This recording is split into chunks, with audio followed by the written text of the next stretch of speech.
I am 17 female, have a child Aaliyah, she is 6 years old, with my ex Jacob, he is 33 years old. He has a new girlfriend Regina, she is 27 years old.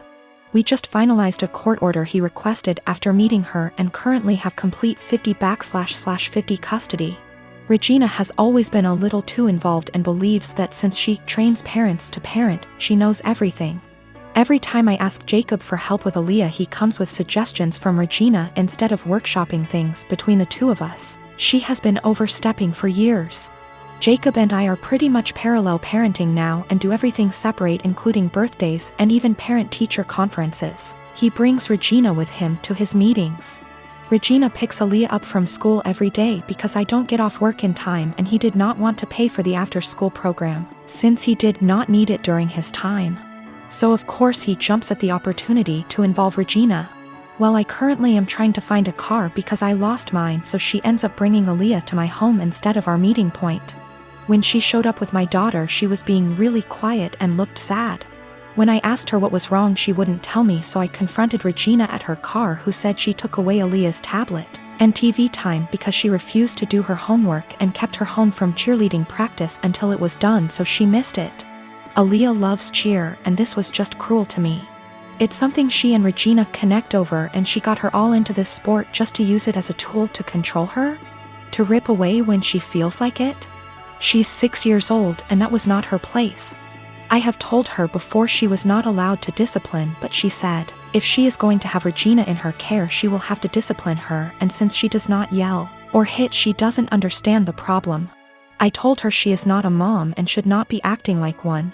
She said this is why Aaliyah has behavior issues in MY care and left. I called Jacob and demanded that Aaliyah is put in the after-school program, and he refused, saying I was being ridiculous. But the parenting plan says no cruel punishments and that only the parents should lead most discipline. If he's doing what she says all the time, how is he leading? Now she is refusing to bring her to my home, and I have to Uber to the meeting point, which is costing me loads of money. Is this something I take them back to court about?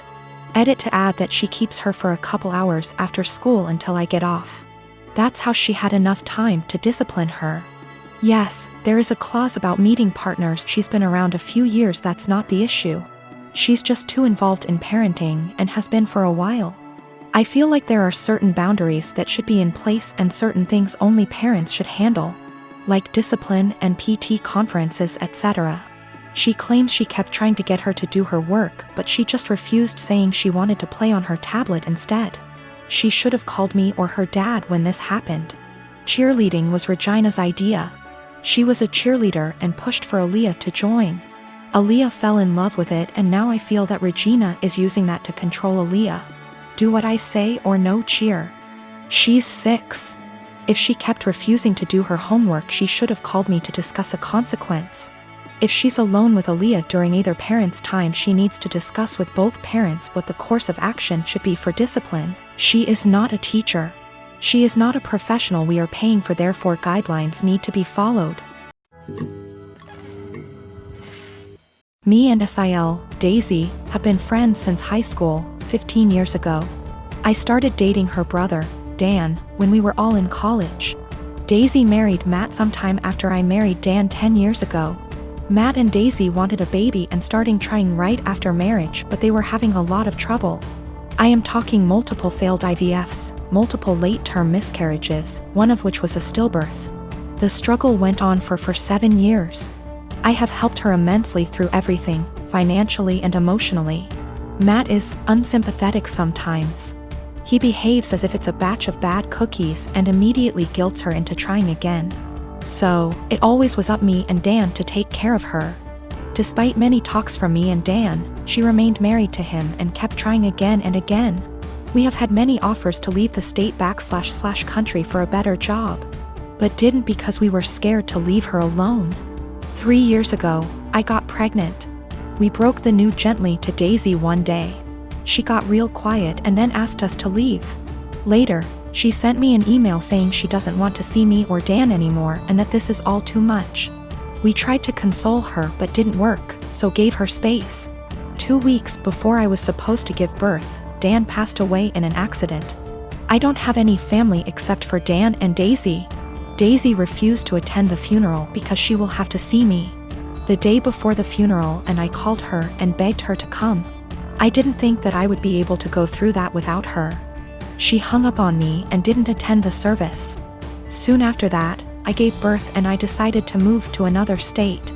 I cut off all contact with Daisy and started fresh. Now, me and my daughter are very happy and we are enjoying a comfortable life. She attempted to contact me once I moved away, but I ignored her. 2 weeks ago, she called from an unknown number and said she desperately wanted to talk to me. Turns out she finally got pregnant, had a baby boy who passed away 5 days after being born in NICU. Matt is also leaving her and screwed her over because of the prenup. She is basically broke and homeless days after losing a child. I just said okay. She then asked, "Are you really not going to say anything? You are really not going to help?" I pretty much said, "I don't care about you. I don't care about your life. I don't care about Matt. I don't care that your baby died. Just leave me and my daughter alone." And then hung up. Since then she has been sending me multiple emails and VMs stating how awful I am and how heartless and how much Dan would be disappointed. I continue to just ignore everything. I am not going to have any sympathy or help her in any way. 8 years ago, my sister got pregnant. The father wasn't involved and my sister didn't want the baby. But she also couldn't bring herself to terminate or adopt out to strangers. She approached me and my now ex-husband and asked if we would be willing to adopt her child. We weren't sure as we were concerned this would lead to issues down the line, but my sister insisted that it wouldn't, so we ultimately agreed. Before Lucy was a year old, my husband left us both because my sister lied about Lucy's father. When Lucy was 4, I got together with my wife, and we married last year. My sister has said that seeing me and my wife with Lucy, who is now 7, confirms to her that she made the right decision. When I first adopted Lucy, my husband and I told my sister that we wanted multiple children, which she said she was fine with at the time, but now my wife and I are looking into our options and my sister objects. My sister has been staying with us since July because her boyfriend kicked her out. She keeps asking Lucy if she's sure she wants siblings. Lucy has said that she does, and telling us she's worried we won't be able to give Lucy what she needs. And then today happened. We had an online consultation with a fertility clinic to talk about sperm donation. We told my sister about it and asked her to keep an eye on Lucy while we talked. The Wi-Fi went randomly on and off 3 times during the session, booting us out of the call each time. The 3rd time, my wife went to check it and saw my sister holding the power cord, and Lucy trying to plug it back in. Lucy saw my wife and said, "Auntie keeps turning the Wi-Fi off." Wife plugged it back in. But we could no longer get into the session, and we got an email from the doctor saying that if the Wi-Fi is going to be this bad, then maybe we should try a more local clinic, as we can't do online consultations. When we confronted my sister, she admitted that she wants Lucy to be an only child so she has 100% of our undivided attention, and then said in a sarcastic tone, "Forgive me for only wanting what's best for my daughter." To which we responded that Lucy isn't her daughter. Things escalated until I said that my sister should go stay with our parents, and my wife drove her to their place. Since leaving, a few hours ago, she's apologized and begged to come back, and my parents have also asked me to take her back. But I've refused. They've all called me an arsehole for kicking my own sister out after one argument, because now she's unable to get to work. No car and too far to walk, and she's back in her childhood room while at our place she had a studio to herself behind the house. My wife and I have been together for 5 years, married for 4. She had a bad marriage before me and had a child. I had no problem stepping up to the plate to help her raise her child. The father wants nothing to do with my wife or his kid. To the point, I had 2 friends that I've had since I was 16. They were both female and I had dated one of them for 4 years, but we split up agreeing that we made better friends than an actual couple. This never happens in real life apparently. She's always been my go for advice, and I made our friendship 100% transparent for my wife when we first met, and never did anything. Out of habit, my friend and I still said we loved each other, but more of a platonic love. We both loved our current partners and never wanted anything between each other. However, after a few years this took a toll on my wife and she asked me to stop telling her that I loved her. So I explained this to my friend and she said she understood and would have no problem doing so. Another month or so I still have 100% transparency with my wife as to make her feel comfortable. I got deployed and my friend had just had her baby and asked me if I wanted to FaceTime to see her. I said yes, naturally happy for her and her husband. After a nice chat and meeting her new son, I got a call from my wife a few days later asking if I had talked to her KN FaceTime. I told her that I had and why, also telling her what we had discussed. My wife then didn't talk to me the rest of my deployment. When I got home I explained that I was sorry it hurt her feelings and wanted to make things better. She told me to never talk to her again. I tried to explain that it was just a friendship and that neither of us wanted a relationship. My wife took it upon herself to call her and tell her that if she didn't stop talking to me forever that she would tell my friend's husband that we were having an affair. She did not tell me any of this. I quickly noticed she had blocked me on everything, including my number. I had no idea what happened, so I confronted my wife and she told me that she was certain I was cheating on her, and that my friend and I were having an affair. She then told me that she had called her and only asked her to not talk to me anymore. I was slightly upset but stood by her decision and held no grudge. I feel like this event led to the breakdown of everything.